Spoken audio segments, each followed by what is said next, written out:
Good morning, good afternoon, good evening, and welcome to Champs Outlast, the podcast where we just chat shit about wrestling. I am your Royal Rumble correspondent, Jenny Bonds, and alongside me is my co-host Lee. How are you, mate? You good? I'm good. You okay, Jenny? Oh, I am grand. It's a sweet gig I've got this week. Yeah, it's decent.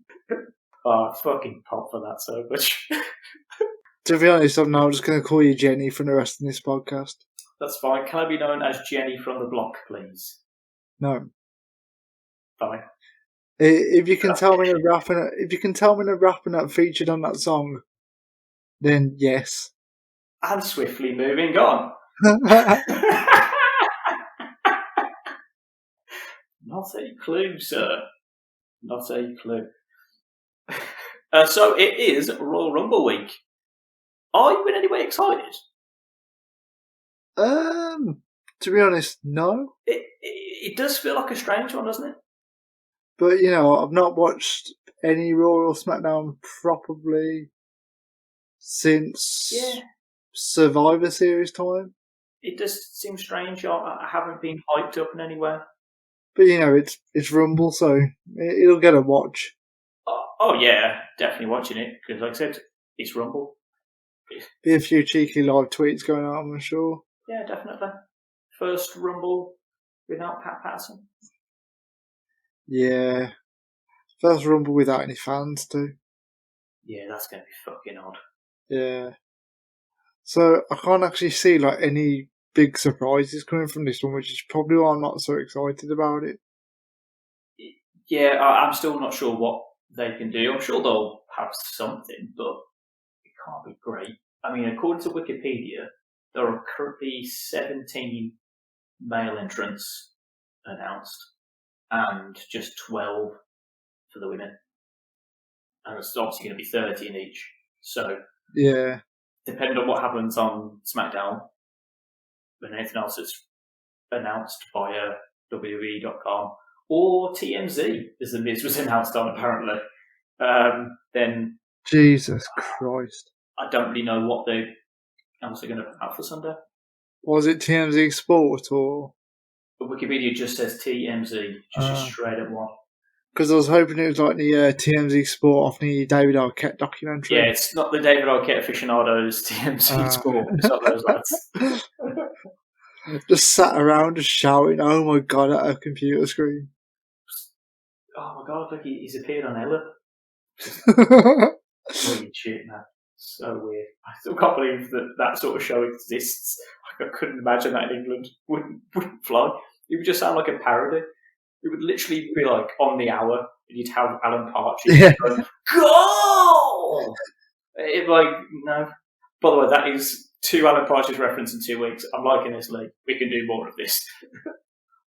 Well done, Andrew. Well done. Oh, yeah. Sorry, Jenny. Thank you. Ruined kayfabe already. Oh, man. So, who are you going for to win the 2 Rumble matches? It's basically just pick your favourite wrestler, mate, because we've not been watching the show. Yeah. I would like to see... I'd like to see Shayna Baszler win, but I feel if she wasn't going to win last year, which seemed just absolutely nailed on, but they fuck us over Charlotte Flair, obviously. Standard. I kind of had to go with Bianca Belair. That would make sense. They could book something there. I think like her versus Charlotte, versus Sasha, be decent at Mania. You'd watch that. Be good. To mix it up and to go a bit different from you, I'm going to go with Rhea Ripley. Okay. Yeah, big debut, destroying people, and then the hype can come from which belt is she going to go for. Yeah, I'm okay with that. I feel unfortunately Charlotte will have to win a belt in the interim. No, I'm just hoping she picks the NXT belt, and that's the thing. I can dream, mate. I can dream. Okay. I kind of want to move Rhea away from the NXT title picture now, but that's Well, let's talk for another day. In terms of the men, my word, I don't know. See, a couple of months ago, I would have said like Big E would have like totally gone and smashed it, but he seems to have not fell off a cliff, but plateaued. They definitely seem to have cooled it down a bit. We obviously got Edge announcing his return at the Rumble. So, probably not going to win. But there might be something there. It could be a Final Four. Yeah, probably. I think he comes in late just because I don't assume he's that cleared. Yeah. He's not coming in at 1. I'll be surprised at that. Or whether they go for like Daniel Bryan, and then they can have the big yes movement, win the first show back with fans at WrestleMania. Maybe. Only thing is, that puts him up against either Reigns or McIntyre, and I don't see him getting a win on that one. But for argument's sake, I'm going to go with Daniel Bryan. Okay. If I'm going to do that, I think I would rather see something with AJ Styles. I think he could book a program with AJ and Drew McIntyre. Yeah. What about what's the big bloke called? William Goldberg? No, you mean Osmos? I know. Yeah.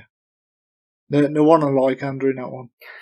Well, Osmos hasn't declared for said Rumble, but I feel like he could do the Mandy Rose Otis spot of last year. He could catch AJ Styles in his arms, look lovingly at him, and then throw him back in. I would like to see Otis, just in general. He's in it. He's declared. I need to build him back up. Just get him doing the worm, mate. That's all he fucking needs. The caterpillar. Get him to the peaks of last June, was it, where he won Money in the Bank?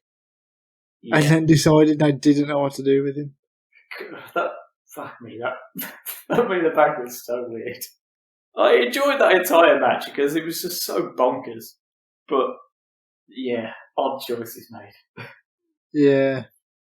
Is there anything else from the current wrestling world that we need to discuss?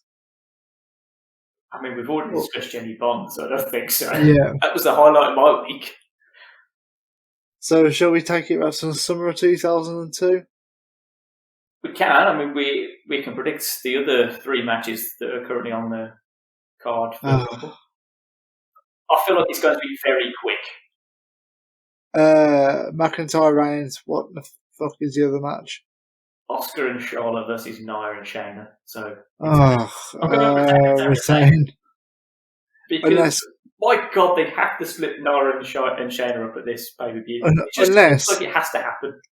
They have Lacey Evans come out and distract Charlotte, and then that's the way to get the belts off them. If you're telling me that you want to see Lacey Evans and Ric Flair somehow commemorate the live section of Edge and Lita, you are a disgusting man.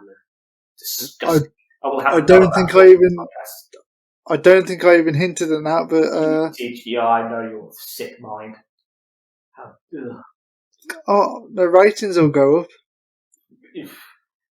Can't be the other thing that's going up in your mind, it seems. Dirty bastard. You're telling me if I send you a clip in that you're not going to watch? Yeah. I mean, I'd be intrigued. I would be intrigued. Mainly because I would like to see if it's an all-over tag for Rick. Oh, Jesus Christ. I'd be interested. I'd like to see what lengths he's gone to get that leathery skin. Oh, on that note, you fucking disgusted me. So, well, there's one way to get a tan, Lee, and that would be to go sunbathing in the summer of 2002, and that's how you do a segue. Fuck me, that was so fucking crowbarred in, it was untrue. It was. Well done. I know, no editing either. There's no smash cut there, just... In fairness, I actually have a little note on last week for you. So if you recall, you decided you were going to just drop in a question of, do you reckon they use the same John Cena music of his pay-per-view debut, but then his match Yes. right. Turns out they did, because I watched it this afternoon, and they did in fact use the exact same entrance music during the Bray Wyatt 5-way match. See, now that's great storytelling. It really is. Yeah. That storytelling that took us like 8 months to work out. Fair play to When it works, it works. It does, mate. Maybe Vince is a genius. Well, maybe in the 80s. Yeah, good shit, Tony. Good shit. Definitely not now. I would also point out what I really enjoyed about rewatching that Mania match was when the match finishes, it then cuts to Titus O'Neil's very bemused face, and I laughed out loud. Bearing in mind I'm sat here alone, just creasing at Titus O'Neil's face. No one else around me, just look at it. I urge you to watch it again, Dave. Just for that. It's fun. Okay, I'll go back and watch it over the weekend. Do it. So, Summerslam 2002 takes place at the Nassau Coliseum on Long Island. I don't have such an interesting fact as I did last week for you, but the Nassau Coliseum was host to Raw when I first went to New York in 2015, and it was going to be the last ever show at the Nassau Coliseum, and I very nearly went, but because it was in Long Island, and I didn't really know how to get there, so I didn't know New York that well at the time, and so I was going like my family who didn't watch wrestling, so they didn't really get it. I couldn't really convince anyone else to go. Oh, your mum would have gone. She definitely would have gone, but I wasn't confident enough to get us there. You know what I mean? If you've been like, say, a year later or something, after being like my 3 times in the interim, then I think I'd have probably gone. But yeah, there's one for you. Home of the New York Islanders, who I think now play it in Brooklyn, the new home of SummerSlam, or at least one. Yeah. Barclays Center.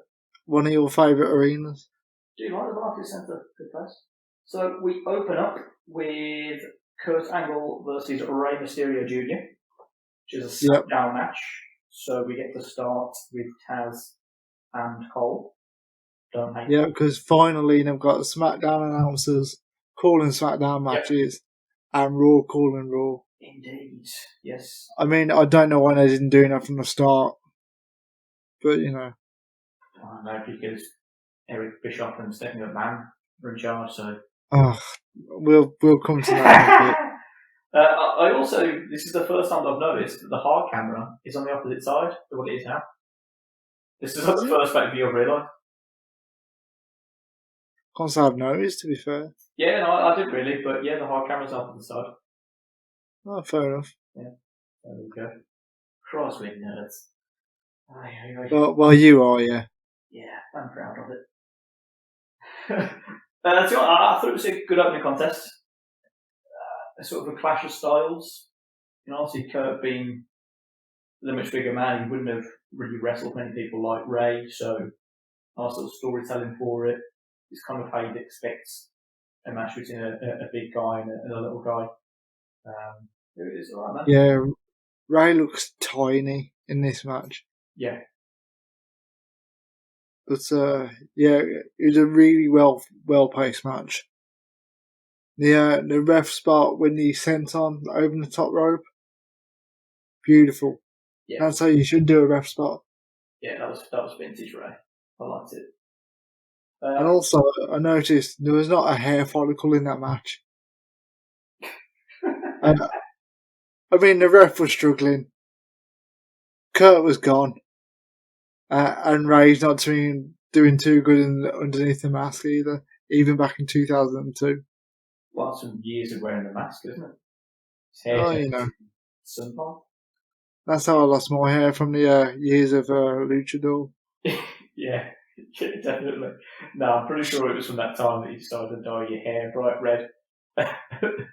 Yeah, I think that was definitely a turning point. Yeah, I think it probably was. Oh, good shit that was. And to be fair, like a clean win, man. Straight into submission. Yeah, So I was surprised and at that. tell you what thing they did really well as well. Every close fall felt special. It wasn't just rushed. Oh, they So quite into it it. wasn't just a 2.9, 2.9, 2.9.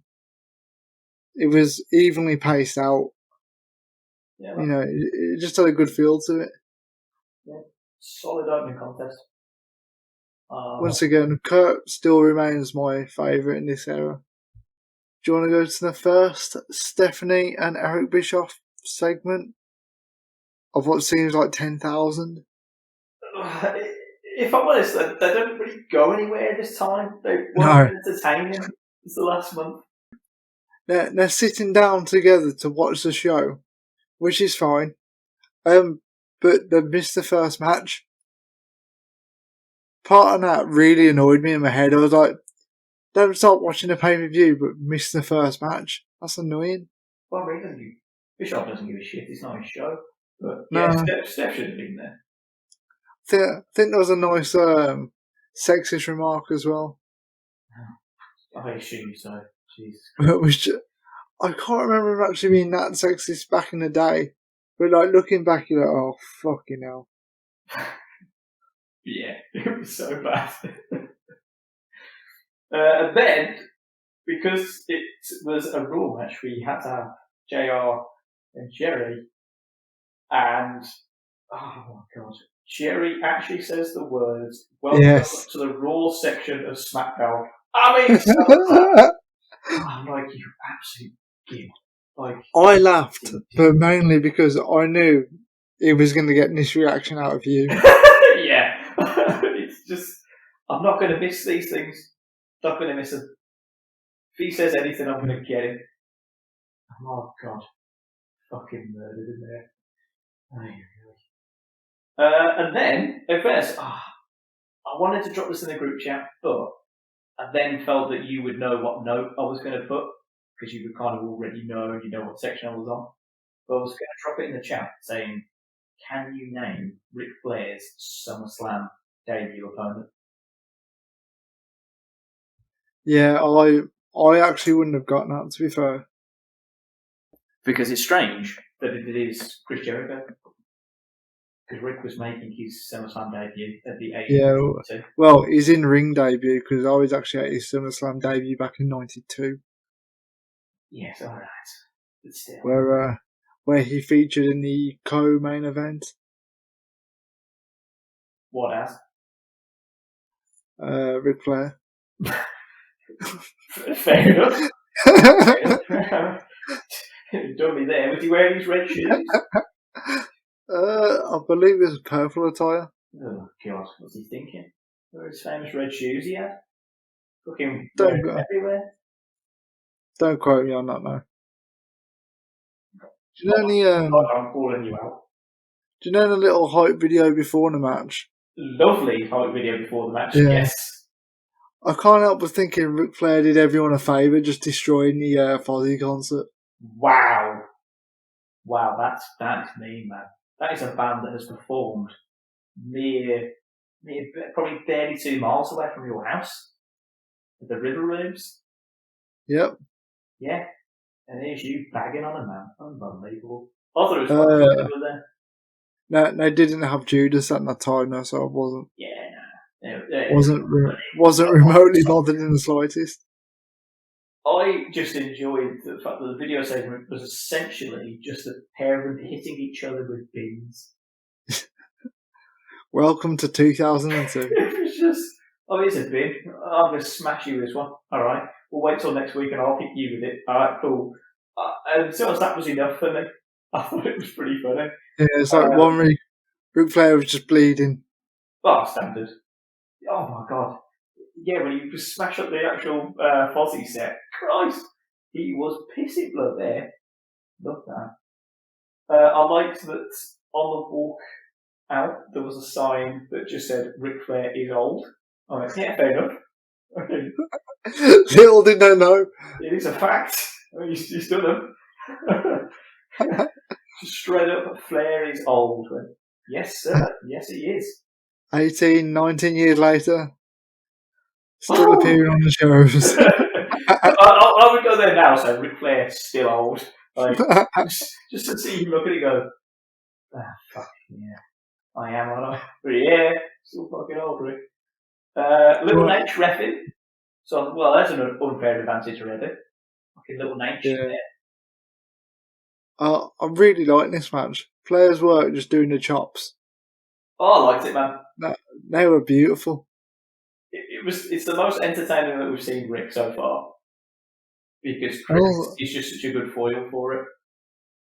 And also, really lights up Jericho's chest. Oh, he does. Yeah. It was red. I'm assuming because Chris has genuinely wound him up. So he thought, fuck him, I'm going to hit him. And he did. And then no one does anguish like Ric Flair. But that man is as though he's genuinely on his last legs. Every single move. It's just, it's so good. How did you feel about the spot where he rope braked and then tapped? I didn't have a problem with it. I really enjoyed it. I wish more people would do it now, to be honest. I didn't feel that I needed the commentators to really over-egg it. But that's perfectly fine. Why wouldn't you? Like, that's the whole point. You get your rope break, and then the guy's supposed to be off there, so you can tap it. Like, dude, get off a fucking rope break. Like, that's the point, you know? So, tell you what I do like as well. Rick respects the ref. Well, of course, so like, if he's gonna cheat, he's gonna make sure the ref turned away. You know, it's little things like that. Because, it's the dirtiest play in the game, but you don't want to do it in front of the ref. Because then you make the ref look stupid. And therefore you make the whole product look stupid. Exactly. Fucking protecting the game, man. He knows. But to be honest, there's always too many ref bumps in 2002, and we're only, how many pay-per-views in? 5? Yeah, I'm fed up in the ref bumps already. Yeah, a lot of my notes will be about ref bumps. Yeah, I can imagine. And then we have another clean win. Y2J, taps this time. There's two submission victories so far. There you go. Feuds ended. Yeah. Just a random question here for you, Andrew. Even at you said you weren't going to drop random questions to me this week. No, it's alright. You can answer this one. Even at the tender age of 52. Yes. Do you think Ric Flair could do a figure 8? Yeah. I don't think he could. Do a bridge. Yeah. Yeah, I don't think he could. I reckon he would throw a ball in the previous night's vodka. I like to think it was the previous night. You mean the early afternoon? I'm trying to respect his legacy, obviously. Jesus Christ, this pay-per-view takes place at night, Lee, so... But yeah. Oh, Christ. That then brings us to a Brock Lesnar Paul Heyman promo. Yep. Liked it. Paul hyping him up, as you do in 2002. Fucking beautiful. I have one question for you though, Lee, because obviously I come into a lot of these shows having global context. Did Brock kill Hogan? Yeah. Good. So basically what happened, I'll give you a little bit of backstory. Okay. Hogan essentially jobbed out to Brock on SmackDown. Oh, yes. Okay. So basically, Brock made him tap out. Well, he didn't tap out. He passed out due to a bear hug. So yeah, does he even have a submission? Hogan was bleeding profuse at the time, and then the striking image in the match is Brock Lesnar getting Hulk Hogan's blood and wiping it across his chest. Beautiful. I don't think that's the end of Hulk Hogan. I'm just gonna point that out. Fine. He might feature as someone else. I think. Well, I'll cross that bridge when I come to it, mate. Yeah. I mean, it'll stand out like a sore thumb. I'll laugh. You'll get pissy. It'll be entertaining. Let me just ride these good vibes while I can, mate. Come on. We only live once. Come on. Speaking of good vibes, what did you think of Eddie Guerrero versus Edge? It's okay. Right, this is the exact note I've got, is didn't hate it, but it wasn't as good as the 2 matches prior to it. No, I thought it was surprisingly slow in terms of the pacing. You see the guys that are in there, I don't know, seemed a bit weird. I'm also wanting Edge to turn heel. Oh my god, one also got like Edge is still a massive face, which just seems odd to me. I can understand it being over, but just being over and being a heel, and it's just it doesn't sit right with me at the moment in being face, you know. Yeah, I can't deal with that. I don't. But as you can tell, fans want to cheer for Eddie, but obviously can't, because it's 2002. They don't really change the scenario. Don't really think for themselves. Apart from in the main event where it goes horribly wrong. They seem to boo Eddie most of the pay-per-views we've seen so far, to be fair. He's been quite a prick. Yeah, but a lovable prick. Okay, so. He's not like Benoit where he's a murderer, so. Yeah, it's always strange when you have to talk about them. Yeah. I didn't like that there's these fans called Edge Heads. I thought that was lame shit. That's why I don't want Edge as a face, because that's just, nah, man, I ain't buying it. I think they're still calling that now, to be fair. Oh, God, that makes me throw up in my mouth a little bit. It had a kid who cut a hole out of his sign so he could put his face there, and it said Edge Head. I mean, that's creative, mate. No, it's not. It looked like a twat. I'm not. Just, yeah, shit. Just some kid enjoying himself. And almost 20 years later. He's probably the same age as me. I can call him a prick if I want. and almost 20 years later on an unknown podcast, some prick is calling him a twat. God, imagine if he listens to this and goes, I'm pretty sure I was at that show. I remember making that sign. Yeah, if you're listening, son, prick. Yeah. The whole match also just hinged on the fact that Eddie was bragging that he'd never been hit by a spear. That was pretty much it. And I feel like that is all the matches that have been on so far. I didn't really have any context to, you know what I mean? Nothing seems to have followed on from Vengeance, even though nothing really happened at Vengeance, but it was almost as if they put these matches on because I thought, they'll sell that a pay-per-view, you know what I mean? Yeah, because there's quite a few roster moves I noticed. It seems like, yeah. Chris Jericho's on Raw, Eddie and Benoit are on SmackDown, and there's a few other ones as well, I think, but I can't remember off the top of my head. Yeah, we might remember. Oh, it's like the Un-Americans are now on Raw as well. Yes. But then when he got hit by the spear, the words that came out of my mouth were, bitch, be dead. Waited the whole match for that spear, and what I said to you was surprisingly slow, so I was like, anything really going to happen in this yet? All we're doing is just watching Eddie work the shoulder of Edge, because he's maybe injured it at some point, and then boom, spear, bitch, be dead. But, cool. But, yeah, that was it. A match that happened. Shall we move on to your favourite tag team? Yes! Fucking Booker and Goldust. Oh my god. I'll refer to him on my notes as Book Dust. Okay. Nice. Not gold tea. No, not gold tea. Sounds weird, that does. Yeah, you could go some gold tea, can't there? Yeah, so we have the Un-Americans who are champs. against Booker T and Goldust. Champs did come out last. Praise for that. Just I've got 2 notes about this match.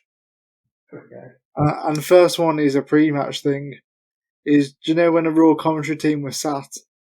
Yeah. Fuck sitting that close when the pyro goes off of Booker T's entrance. I was like, nah. What's great is I have notes on the other commentators' positions later. I'll send it anyway, we are nerds. Sorry, I've got 3 notes, but one note I've had to delete, which I'll tell you what it was. Got 2 months after Test gets a push, he's then reduced to henchman number 1. Not realising what happens later on in the show, I was like, oh, okay, I'll best delete that one. Yeah, swear. He's higher up the card! Oh, Christ. Oh. Yeah, I'll admit my mistakes and own to it. Oh, good. You're a better man than me, sir. I back myself to the hilt every time. I love that they came out just hating on Long Island. Just Lance Storm, man. One bland motherfucker. But he just delivers his shit. Just, really sucks, doesn't it? Oh, I'm from Canada, eh? I'm like, yes, sir, you are. That's all you need to say. This is marvellous. I knew Lance Storm would be your favourite. It's just a weirdo. If I had a list of people for you to pick out as a favourite sports entertainer, Lance Storm would rank pretty high. Oh God! In fact, you calling them Book Dust. Yeah. They only use Booker's music. Gold just walks out with him. Yeah. Goldust got a sweet entrance. Yeah, but can you imagine Booker T doing that entrance? Yeah, but Book's just there to stand there bewildered by anything that Goldust does. That's what makes the comedy act work. It's just him just looking going, what the fuck is he doing this week? This freaky bastard. Like, it works for me. I also think someone should tell Christian that the only person who can pull off a mesh tank top is Jeff Hardy. Occasionally Matt Hardy, but pretty much just Jeff Hardy. He should not be wearing it. You can write to his fan club this week. Was it my turn? Yeah. It was Hulk Hogan's turn last week, wasn't it? Jesus Christ. And look what happened. You got rid of Hulk Hogan. I did, yeah. Yeah, excellent. I mean, it was like 2 of the biggest characters in Booker and Goldust against like 2 guys who have no character. So it was just a weird dynamic for that sort of a match. But 4 good performers, you put those guys in there, they're going to do good work, So, solid match. I like that the ref didn't see the tag to Booker. Did bring about our first ref bump of the evening, like actual proper one. The Test obviously to come out smashing what was essentially a bro kick, right? Yeah. Yeah. And obviously sets up the win. So I'm like, alright, fair enough. We've got some sort of dusty finish. But it does work because Booker and Goldust being champs, it just seems a bit weird, Yeah. At least the Un-Americans are a team at the moment. They've got something with them. Speaking of weird, do you want to talk about the next segment? Probably the most bizarre world segment we've had so far. Absolutely fucking bizarre. First of all, the place was heaving as it was SummerSlam, and it was taking part in New York, so fair enough. Yeah? Was I missing? Yeah. The weirdest thing I've ever seen. Are Jamie Noble and Lydia, are they meant to be dating?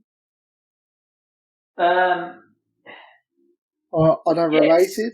But I also remember them being weird like their cousins. Yeah. So because they're sort of that weird hillbilly vibe, I remember some sort of storyline bit, which to be fair might actually come later because I feel we may have already watched a pay-per-view from this year.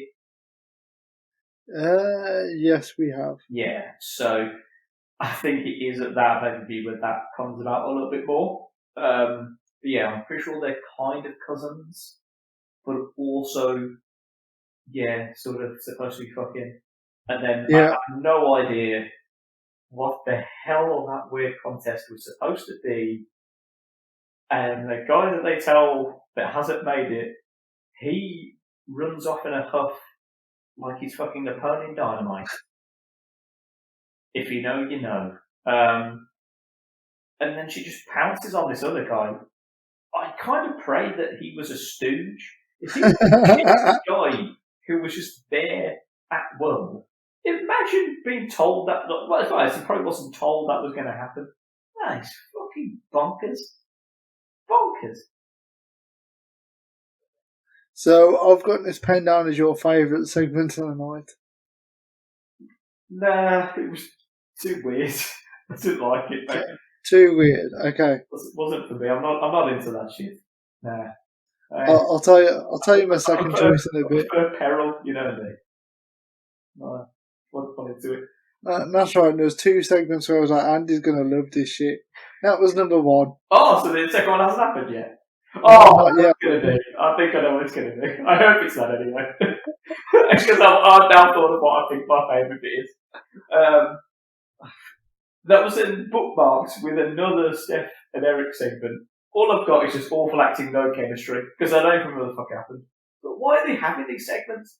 I really don't know. They're stupid, man. Pretty much, you've already had a break when you've gone to World, but at least they got the whole segment. You know, JR didn't have to just cut them short like last time. Stop fucking talking, you silly. Like, man. I wish JR did just cut that segment. Yeah. Just due to bad taste. just goes to JR's face, just going, I'd like to apologise, ladies and gentlemen. I don't know what that was. In fairness, he probably should be apologising Chris Benoit as well, but for other reasons. Yeah. This was the first inter-brand match, because Benoit is on SmackDown and RVD is on Raw. Yep. Because Bischoff was hoping that RVD was going to bring back the IC title to Raw for him. In fairness, that's why they had this segment beforehand. That's what they were discussing. I take it all back. Yeah, they did need that segment beforehand.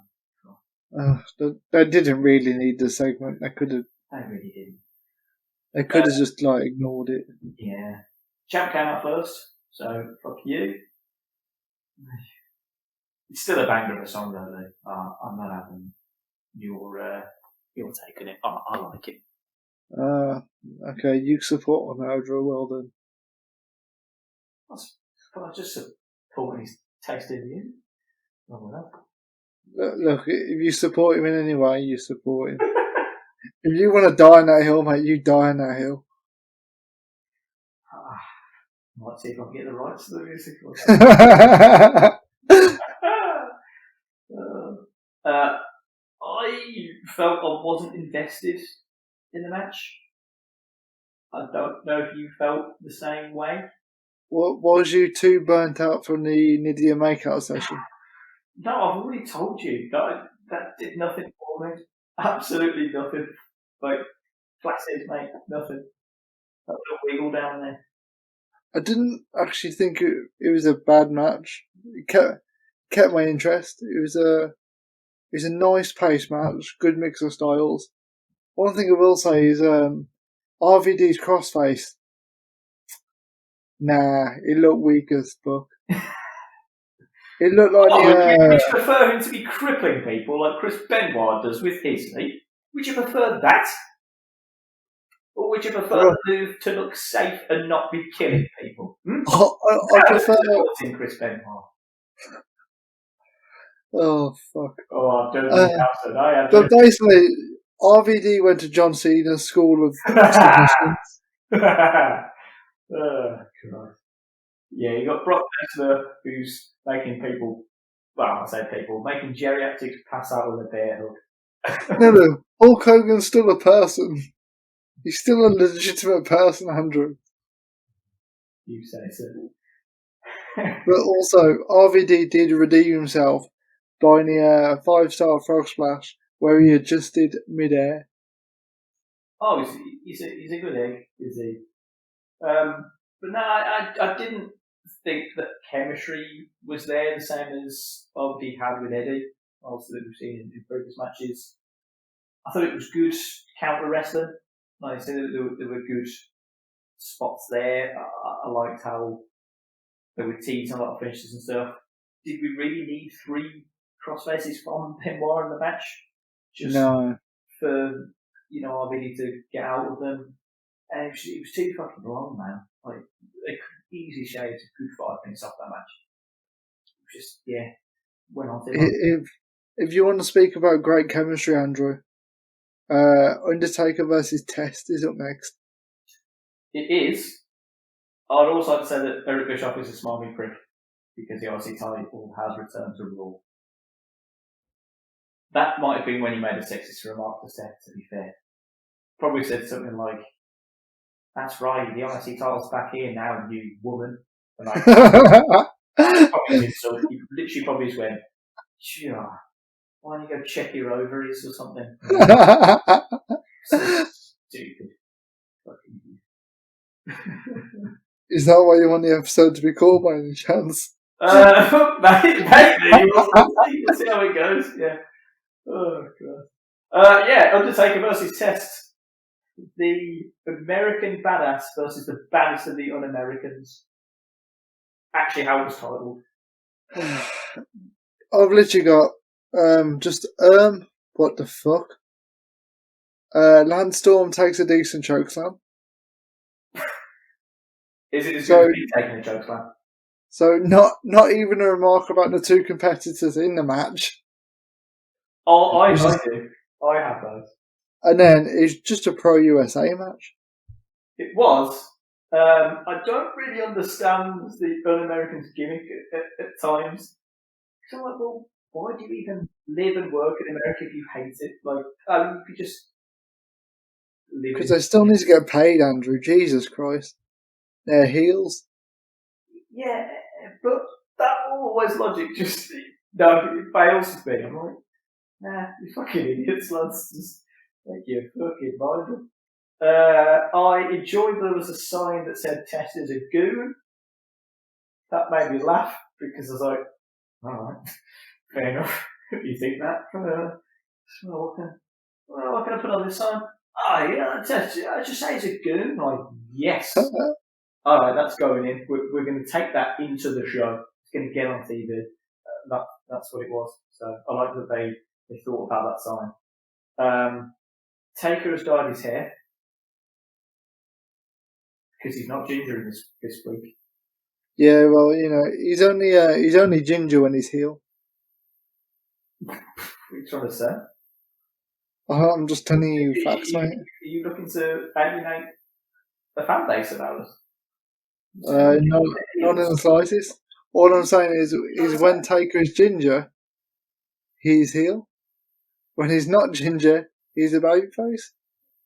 Don't ever forget me. I didn't write the story. Is this just in your eyes, or this is just as we go through watching, you'll realise this. Okay, it's quite suspicious. Suspicious. There might be some deep-seated anger and hatred from you. Don't like this idea, though. Don't like it, mate. There's no battle here.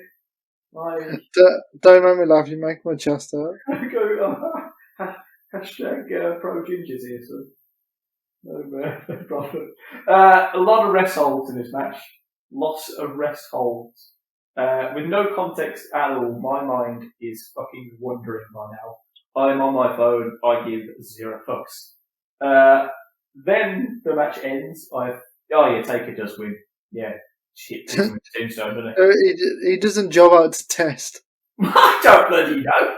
I don't know if he's a goon or not. I don't know if the kid's right, do I? Jesus, I've only seen that man wrestle twice. Could be fucking great. Turns out he's a goon. And then Taker goes into the crowd to retrieve an American flag. And then what made me heartily laugh is the fact that he then holds it back to front. So it almost looks like the Un-Americans flag. They've turned upside down on purpose to make it an Un-American flag. And then there's Taker holding his aloft in pretty much the same way. Yeah.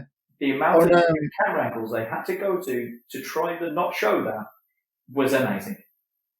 On one of the early episodes of Raw, leading up to a Survivor Series match, when Taker used to wear the long coat, he once revealed it because he was on like an American team against all evil foreigner gimmicks.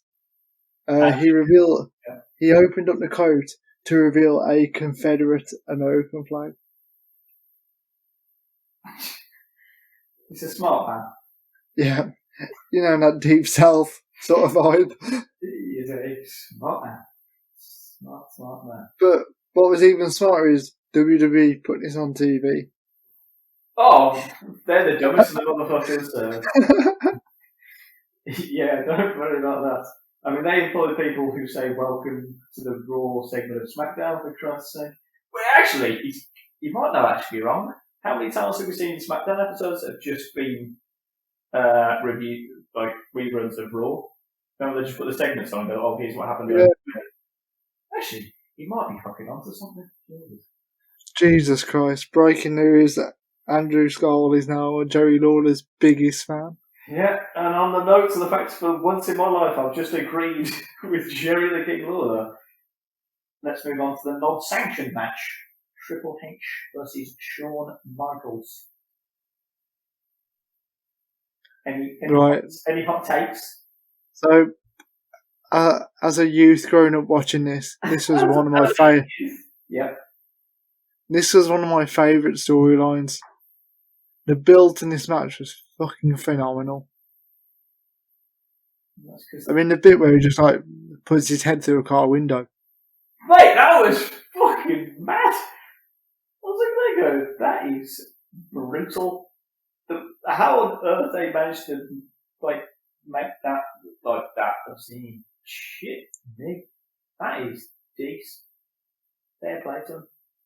I also like the fact that Shawn in his street clothes on the Titantron bit was essentially him looking like the least toughest tough guy ever in just a plain grey tank top. He just like some really poor, nappy, and wise guy. I don't know what it was about him, but I looked at him and went, that's pretty much what I would look like if I wore a tank top. It wasn't a good look. And the fact that Trips just comes out in his full gear. Yeah, I presume that Trips will be rocking up in the jeans, Metallica t-shirt, and a leather jacket, but obviously not.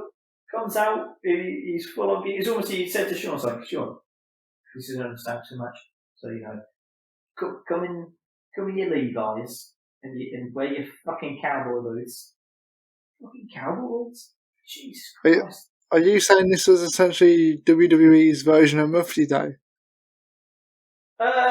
Yeah. Or like HBK paid £2 from the privilege to wear his own shit. £2? That's fucking steep, man. £2? Yeah, that's what you have to pay at work. Fucking hell, at school, I swear it was like £1. But even that, you probably get off your mum and dad. Jesus, £2, man. You're ripping you off, so I'll say it. Yeah. I'm wearing shorts right now. I didn't pay for that. Jesus. Money goes to charity, you tight bastard. Still.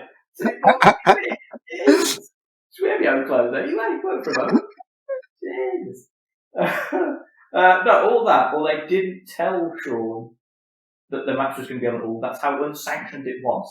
He just happened to be at the arena in his normal clothes, and that is pretty much what Shawn would wear. I've seen him. It's definitely what he wears normally. And then it's like, oh shit, I've got a match. Has anybody got some assless chaps? I'm assuming Don he lent them to him, and there you go. He was ready for his match. So, what did you think of the actual match? I didn't make a lot of the actual match. I did. One, I don't really understand why there's a ref there. Refs in unsanctioned matches are strange because I don't feel they have the same authority to them. Because surely in an unsanctioned match, no one should be counting to 3. It should just be a straight knockout or a give up. Yeah, it's knockout, cock-out, isn't it? You know? Yeah, essentially it's knockout, cock-out. Oh, Christ, another fucking joke. Popping the boys themselves. Also, why isn't it just a full count anywhere? Because when Sean is a top... Why is there any falls in the match? Because it's unsanctioned. Well, yeah, true. But it still would make more sense for it to be like anywhere, because when Sean is atop the turnbuckle, points to the crowd and goes, "This is for every one of you," or something along those lines. Thank you. This is to all of you, and then makes a crazy sign to his head, and then just jumps to the table. Trips has magically fallen on it in the classic wrestling way. Standard. I love how a punch standing, and then you just roll onto a table and lie there. I never get tired of that in wrestling. So good. Yeah, but it's essentially how it works on like SmackDown versus Raw. Exactly. That's why I can never get tired of that. It's just, how can you make it like just roll onto a table that's already been erected? Yeah, that's it, lads. I'll just roll it. So I love it. To me, that would have been a great way to have finished it. Like, I thought that was good. But obviously continued because it wasn't a full scam anyway. I enjoyed the fact that JR tells Jerry, "If you've never had a broken back, I'm told it never heals. You never get over it." I almost had to pause it because I was like, "Wow, what can you say here?" Just glorious commentary. Yeah. And I didn't actually quite like the finish. I felt they could have just done it 30 seconds earlier. Just have him with that sweet chin music. Have him with that, and then it's fine. The finish was a bit weird. It had good storytelling throughout the match of Triple H going for his back. Yeah. Then the ending of the match was a bit weird, but I did like the essential finish in the segment where Triple H just destroyed him, so he got his heat back. Apparently at the time it was just a one-off match for Shawn Michaels, so it looked a good way to retire him again if he didn't want to come back. It made sense. They still could have had that beatdown after switching music. Yeah. Still could have recovered and then done it. And then my final note on the match was that fucking doctor. Jesus Christ. Just, no, a real doctor wouldn't be wearing that long fucking white coat if he was hanging out in the back. They just... Yeah. I mean, like, it stood out like a sore thumb, didn't it? I'm pretty sure Bishop's in the back going, how can we make sure that people know he's a doctor? I know, we'll make him wear this fucking white coat. Just, yeah. It's so stupid. So before you turn yourself into a rant, well, we're now going to talk about what I'm guessing is now your favourite segment.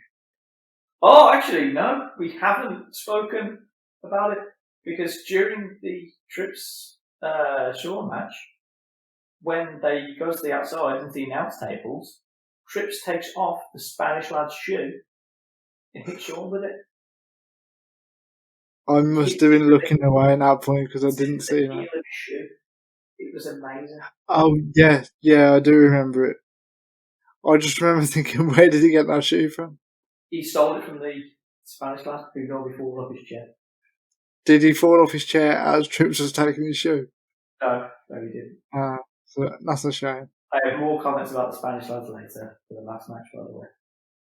So no, that brings us to the cool down section. They couldn't find Chuck and Billy to have a tag match beforehand. Bear in mind, this is SummerSlam, and it hasn't. Oh no, we did. We had those. We had the shitty tag match over.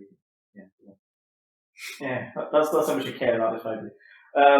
Yeah, so no Chuck and Billy to have a little cool down. Everyone to have a piss. There wasn't a women's match because why would you? Instead, we got this a very strange Howard Finkel promo. First of all, I honestly just thought the Fink was going to come on and just announce the main event. Hype it up. Fair play. Fuck me, they're into this. Sean's only just been carried away by that butcher, so I need to get hyped back up here. God, sweet the thing, Sam. No, he starts it by going, I want to do something a little bit different. I want to get something off my chest. But he doesn't actually say, he doesn't make a confession or anything. He just says, he just basically says that he hates Long Island. That's what he wants to get off his chest. Yeah, but the way he goes about it, he goes, I think, oh shit, it's giving me some real revelation or something. Like, something happened in this month. I don't know where it's kind of gone on. And then, he just says something like, I don't know, SummerSlam's coming from Long Island. It's all full of skanks or something. Like, okay. Trish then hits the ring. And I've got to say, fair play to her, she looked fucking pink. And like, woof. Okay, Trish. Fair enough. You're going to make this segment what it is. Cool. It seemed odd to me that Trish had only just realised that the Fink has a sexy voice. He speaks for a living. Like, that's literally his job. I would be surprised if it hadn't already come up. But fair enough. Yeah, cool. I didn't enjoy the puppies and wiener thing. You got the puppies, I got the wiener. Oh God, that's disgusting. They should have cut that out. I would rather they cut that out than any of Chris Benoit's segments. That's how bad I felt that night was. Jesus Christ. Yeah. Then the thing's a real good dirtbag heel. But literally, what's the payoff? Then Lillian Garcia hits the ring out of fucking nowhere. Fair play to her, managing to get in there like shoes on, unnoticed. I was like, just like, oh yeah, that's right, Fink. Oh, you're gonna get some lads. And then, oh no, they're not here for me. Actually, I'm here for her. And Fink's like, what? And turns around. There's Lillian Garcia. Gives him a cheeky little slap. I don't think he was supposed to fall over. Trish hands him up. And then, pow! I honestly rewound this. Because why? I had to see how Lillian kicked in. I thought to start with she basically kicked in like a super kick. And then I realised, oh my god, she's actually just kicked him right in the balls. And I mean, with such ferocity, I don't think it was kayfabe in any way. I don't see how she could have kicked him that hard without literally just kicking him in the balls. It was amazing. Damn near killed him. Fucking loved it. I'm going to say, she probably penetrated the gooch. Oh, that gooch is torn.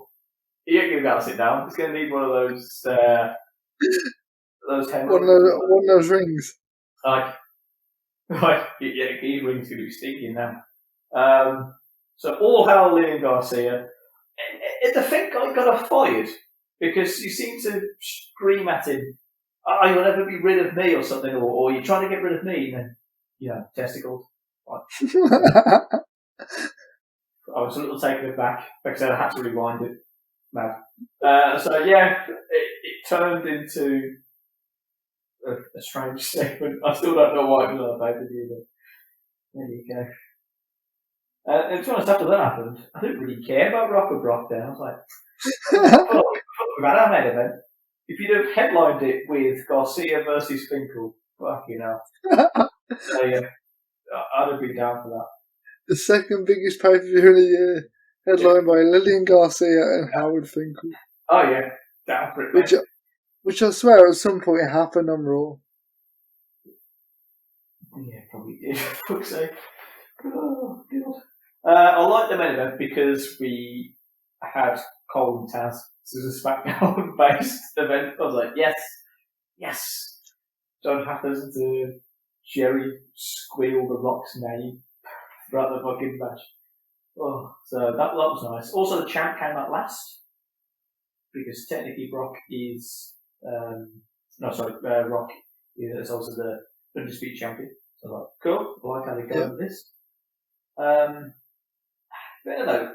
I didn't like that they used Paul so much. It still seems strange to me. I enjoyed the fact he took a rock bottom through the announce table. Oh, that is when I noticed that the Spanish lads hadn't in any way dressed up for the occasion. Shorts and t-shirt? No, they had trousers on. They weren't like dress trousers. And they were just wearing basic plain tees. Like, fucking hell, lads, you're at work. You haven't paid your £2 nothing. Like, put a suit on. But have you noticed Michael Cole and Taz don't dress smart either? Yeah, I mean, Cole had a polo shirt on, and Taz, so I assume, was like wearing a leather jacket because that's his thing. Like, I mean, nobody asks Jerry to dress up, but he still comes dressed in that stupid fucking jacket and crown. So, you know, there's different ways of dressing up, Lee. These lads had just come in, essentially, regular chinos and a t-shirt. Like it was the run-through. Probably for the sound test beforehand. Not the actual show. It's probably because every show they think they're not going to be on camera. But every show they should realise that the Spanish announce table gets fucking destroyed. Yeah, I mean, it's 2002. The Spanish announce table is going to get destroyed. Come on. They should know. So I didn't like the fact that they book Brock as being this superstar, you can take down anybody, whatever. But then, in a lot of the matches, Paul's always doing something underhand, trying to help out, do whatever. Like, make your mind up. Do you want doing dusty shit or what, man? It's Paul Heyman building this guy up, but then making it more heel by having to bail him out. I get that, but it gets heat. Yeah, I don't need that heat, man. But to be honest, the crowd wasn't buying it anyway. They were anti-Rock from the get-go. Oh, Rocky sucks, yeah. Yeah, and like the Rock was visibly pissed by it. Oh, how could you tell? I mean, he tends to spit at the crowds in every fucking match. Yeah. If he spits through the match, that's him being face. If he's saying "fuck you, motherfucker," which is always funny when you see him do that. Apparently, that's him being face as well. So you never know. That was funny in the more PG environment of recent times. To be fair, you can see the videos go, "Oh fuck, we didn't tell him," and like, "Oh fuck, we can't tell him because he's a fucking Rock." So, has he not been watching the product for 10 years since he left? Do you not know we don't do these things anymore? He's like, sure. To be honest, no one's been watching the product for 10 years since he left. Oh dear. Dropping bombs. I also thought it was strange watching Brock dropping elbows. It's really weird. Yeah. Or like, it's odd. And then Taz got really impressed with a double kipper. I mean, I believed him. I don't think that was him acting. I think that was genuinely him looking going, oh, fucking hell, two lads that shouldn't kip up at the same time. Can't you see that? Like, that was amazing. To be honest, I really enjoyed Taz's commentary. He adds a level of whimsy to it that no one else does. It's the blissful unawareness of it. Like, he knows what's going on, but always seems detached from it, and it's marvellous. Yeah, I'm enjoying he's just having a good time. He's very knowledgeable about the product. But then also forgets yeah. And also, he doesn't push himself over too far. Oh, not at all. I don't think he knows how to. So basically, Taz is great at this point. It is. You're also talking about the spot that Heyman takes the rock bottom to the Space Now table. Yeah. Does Heyman's wig fall off? Like, is he wearing a wig and does it fall off? Because you saw a lot of scalp that I don't remember him being that bald, but I don't know if it's just because he's been wearing the baseball cap the whole time. I think it's just because he's wearing the baseball cap a lot. I don't think he's wearing a piece. Okay, because it just seemed weird. It was almost as if he was wearing a wig and The Rock noticed, and so he sort of rolls over across the camera so no one sees that he's bald. Honestly, if you get a chance to kind of watch it back and see that, I swear that's kind of how it looks. It's really weird. You're intrigued now, aren't you? I am intrigued. I'm thinking back going, is this a thing? Yeah, I don't know why, and that's why I made it on the notes. Going, why is he wearing a wig? And then I just see him fall off. So obviously Brock gets a big win. Big clean win. And then while I'm still thinking about Paul Heyman maybe having a wig at Summerslam 2002, do you want to give the people your thoughts on the show? This was a solid main event between two massive fucking stars at the time. Worthy of headlining SummerSlam. Looking at the rest of the roster, I don't see at the moment how you're selling me Brock losing in the short term. I couldn't name a person at the moment who could legitimately beat him, and I would believe you. Storyline anyway. That's my take from it. You know, I wasn't overly enamoured by the debut, but I feel I've spoken more positively about it talking with you. So I don't think it was as bad maybe as I first maybe thought about it. Trying to think what I've already given on other things. Because let's face it, it gets half a star for not having Hulk Hogan on it. That's a given. Just half a star? Yeah. Not even too generous. So you always get half a star for just not featuring Hulk Hogan. But then you lose half a star because you haven't had a women's match on it. So they're starting at 0 anyway. But also, they must get a half a star for having Booker T on the card. Nice. You only get half a star to see Booker T's arse. That's how you get half a star. Well, once again, it's not Don Cheadle. It's not House of Lions. That was a fucking pilot as well. 30 seconds in, Don Cheadle's arse. Fucking shit. I love the fact we're really pushing House of Lions on this podcast. It's sponsored by House of Lions. Is it too generous to give it a 4? Oh, I don't know if you give it a conservative 3.5. So 3.5 conservative. I'm not allowing you to give it a 4. Conservative 3.5, yeah. My mind did start to wonder in the mid card bits. You know, that match with the goon in it. And test. I'll give it 3 stars. Ooh, okay. Well, would you recommend it to others? I think that's also the benchmark. Would you make other people suffer through it? Certain matches, yes. Like, I would show them Triple H versus HBK. I know full well that Sully did watch that today. He was talking to me about it. Nice. Yeah. I would also recommend Y2J versus, was going to say Chris Jericho in it. Great match against himself. I would like to see Y2J versus Chris Jericho, and I'd like to see Ric Flair versus Nature Boy. Nature Boy, yeah. And then obviously Kurt Angle versus Ray, which is probably my match of the night. Ooh, On review. Okay.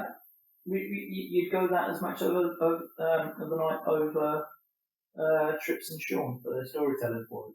Yeah, Payoff for you. Trips and HBK, it kind of went 5 minutes too long, in my opinion. Yeah, okay. Yeah, I mean, I agree with you there. I think it clocks in on Wikipedia at like 29 minutes. Oof. Okay. I feel we've been quite positive though about it this week. You know? Yeah. Your blood pressure's not shot up to the roof at any given point?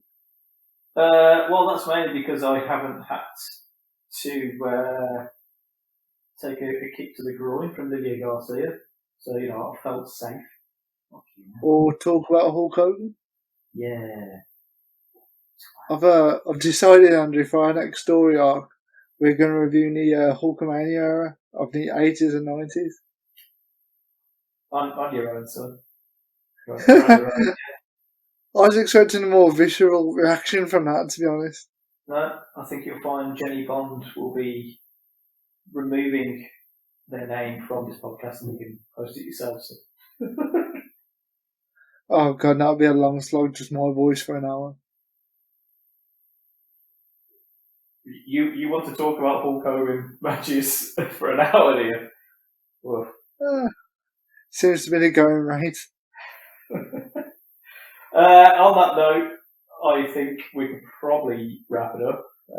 Obviously, we shall be dropping this episode likely on Sunday, which will coincide with the Royal Rumble, of which we will be watching.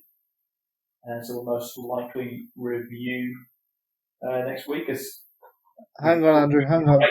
Some talking points come out of it. Hold up. Is it the Royal Rumble or the Royal Tumble? Funny you should say that. It is genuinely named the Royal Tumble on our exclusive Excel spreadsheet for predictions. On the other work one, it is the Royal Rumble, but for the Wolfpack group, it is the Royal Tumble. It's the little touches. I do. On that note, you can officially end the show, Andrew. Oh, thank you, kind sir. We are Champs at Last. You can find us on Spotify, Amazon, Apple Podcasts, Google. Check us out on Buzzsprout. We'll always drop the link on our socials, on Twitter, Instagram, Facebook. Always at Champs at Last. Do go check us out. Like, follow, subscribe, share. Tell other people about it. Also, Andrew, we're now on a new podcast platform. Oh, you don't think to tell me this before, but go ahead. I've literally just had the email come through, bizarrely. I've not tried to put us on here, but we're now on Verbal.